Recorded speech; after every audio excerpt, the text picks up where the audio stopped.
میرے آقا نے جو فرمایا تھا بہت کچھ ثابت ہو چکا، بہت کچھ ہو رہا ہے اور سب کچھ ثابت ہوگا، مگر دیکھنا یہ ہے کہ کیا تاجدار کائنات یہ سب کچھ ٹھنڈے دل سے فرما رہے تھے؟ یہ ظلم بیان فرما رہے تھے کہ یہ ہلاکتیں ہوں گی، تباہیاں ہوں گی، بربادیاں ہوں گی، ایمان غارت ہوں گے، شرم و حیا برباد ہوں گے، امن تباہ ہوں گے، تب قیامت قریب آئے گی۔ اور فرمایا مردوں کے مردوں سے نکاح ہوں گے تو ویسٹرن ورلڈ میں شروع ہو گئے، اور پھر فرمایا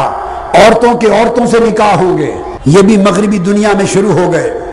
وَمِنْهَا نِكَاحُ الرَّجُلِ الرَّجُلَ وَذَلِكَ مِمَّا حَرَّمَ اللَّهُ وَرَسُولُهُ وَمِنْهَا نِكَاحُ الْمَرْأَةِ الْمَرْأَةَ وَذَلِكَ مِمَّا حَرَّمَ اللَّهُ وَرَسُولُهُ۔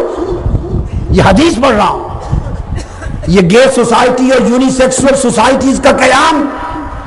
ابھی ادھر شروع ہوا ہے، پھر مغربی دنیا میں یہ رواج چھائے گا۔ جب لعنت وہاں غالب ہو جائے گی تو چونکہ آپ کے مقدر نے، آپ کے حکمرانوں نے، آپ کے لیڈروں نے چونکہ غلامی لکھ رکھی ہے، جو لعنت وہاں مسلط ہوتی ہے، یہاں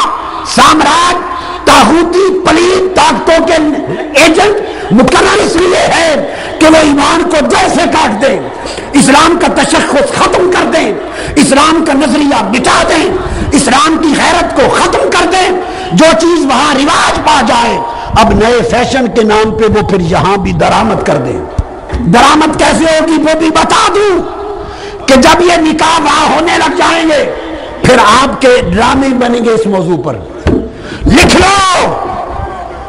لو میں تو اس وقت ہوں گا یا نہ ہوں گا، دنیا میں زندہ ہوں گا یا فوت ہو چکا ہوں گا، میرا کلمہ آج کا یاد رکھنا، یہ متعین کیے گئے ہیں یہودیوں کے ایجنٹ، یہ دشمنان اسلام اور طاغوتی سامراج کے ایجنٹ، اس لیے کہ اسلام کی ثقافت کا خاتمہ کیا جائے، اسلامی غیرت و حمیت کا خاتمہ کیا جائے، ایمان کا خاتمہ کیا جائے، مسلمان عیسائیوں ہندوؤں کی طرح مردہ لاشیں رہ جائیں، اور یہ جمعہ کے جمعہ دن مسجد کھول کر عیسائیوں کی طرح اپنی عبادت کرنے جائیں، مسجد ویران ہو، جو اسلام کی غیرت کی بات کرے اسے بے وقوف سمجھا جائے، جو حرام و حلال کی بات کرے اسے دقیانوسی سمجھا جائے، جو مصطفیٰ کی تعلیم کی بات کرے اسے اگلے وقتوں کے ہے لوگ انہیں کچھ نہ کہو کہا جائے۔ تو اس پر میں کہہ رہا ہوں لکھ لو، ڈرامے بنیں گے، فلمیں بنیں گی دکھانے کے لیے کہ یہ کچھ ہو رہا ہے۔ جب آپ وزارت کو کہیں گے، جو وزارت اس کنجر خانے کے لیے بنائی جاتی ہے، جو کنجر خانے کو رواج دینے کے لیے وزارتیں بنتی ہیں، جب آپ ان سے کہیں گے کیا ہو رہا ہے، وہ کہیں گے یہ گندگی دکھا رہے ہیں تاکہ آپ لعنت بھیجیں اور آپ کو پتہ چلے کہ وہ لوگ کتنے گندے ہیں، کہیں گے یہ، اور دراصل آپ کو اکسایا جا رہا ہوگا ہر روز دکھا دکھا کر۔ یہ ڈکیتیاں کیسے شروع ہوئی؟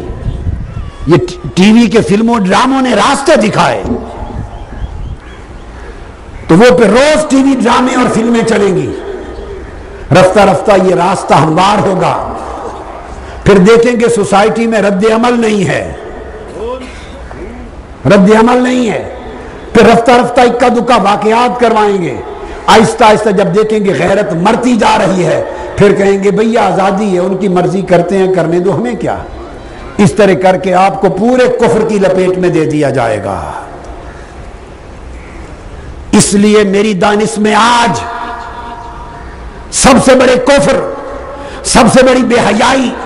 سب سے بڑی بے غیرتی، سب سے بڑی بے حیائی اہمیتی اور سب سے بڑی بے ایمانی اور ایمان اور دین کی سب سے بڑی تباہی اور ہلاکت کا دروازہ آج کا ٹیلی ویژن ہے۔ آپ لوگوں میں اتنی طاقت نہیں ہے کہ ٹی وی گھر پہ ہو تو آپ صرف دین کے پروگرام کے لیے آن کریں اور بقایا کے لیے آن نہ کر سکیں، آپ روکیں آپ کی بیویاں اڑا کے رکھ دے گی آپ کو، الا ماشاء اللہ۔ اور کئی بیویاں بھی ایسی ہیں کہ ان کے شوہر اس طرف جائیں تو وہ ان کو روک دیں گی، دین پر قائم ہوں گی، جن کا ایمان مضبوط ہے۔ بچیوں کی تباہی کا راستہ یہ ہے، باقی کسی اور جگہ بھیجنے کی ضرورت نہیں، ساری بربادی گھر کے اندر موجود ہے ٹی وی چینلز کی شکل میں، اور اب انٹرنیٹ بھی انہیں کنیکشنز کے لیے یوز ہو رہا ہے۔ یا آپ کی بچیاں ماں باپ والے کمرے میں کیوں نہیں رکھتی انٹرنیٹ؟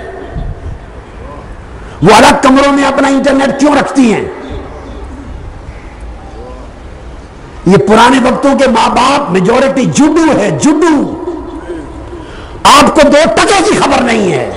کہ کیا ہو رہا ہے، دنیا کہاں پہنچ چکی ہے۔ 75% بچے بچیاں ماں باپ کو بے وقوف بناتے ہیں، اور ماں باپ کی تباہی کا راز کیا ہے؟ ہر ماں باپ یہ سمجھتا ہے کہ دوسروں کے بیٹے بیٹیاں خراب ہیں، میرا بیٹا بیٹی تو جبرائیل امین جیسا پاک ہے، میری بیٹی وہ تو بی بی مریم جیسی ہے، میرا بیٹا وہ تو جبرائیل امین کا کزن ہے، میرا بیٹا بیٹی نہیں بگڑ سکتا، ہمارا خون ہے، یہ دوسروں کے بیٹے بیٹی خراب ہیں۔ اسی خیال میں تم برباد ہو رہے ہو، اور تمہارے بچیاں تمہاری خیرت کو کاٹ کے ٹکڑے ٹکڑے کر رہی ہیں، تمہیں خبر نہیں ہے۔ ہر ماں باپ کو اپنا بیٹا بیٹی معصوم نظر آتا ہے، تمہیں معلوم نہیں اس معصومیت کے پردے کے پیچھے کتنے کتنے مکر ہیں، کتنے کتنے فریب ہیں۔ میرا فرض منصبی ہے کہ اس مقام پر بیٹھ کے بیان کروں، اگر یہ حق نہ بتاؤ تو میرے آقا مجھ سے ناراض ہو جائیں گے۔ مجھے اس سے غرض نہیں کہ آپ ناراض ہوں یا خوش ہوں، مخلوق ناراض ہو یا خوش ہو، تو میں کوئی کسی سے لیتا نہیں ہوں، میں جس مصطفیٰ سے لیتا ہوں انہی کو خوش کرنا ہے، جن کا نوکر ہوں انہی کو خوش کرنا ہے۔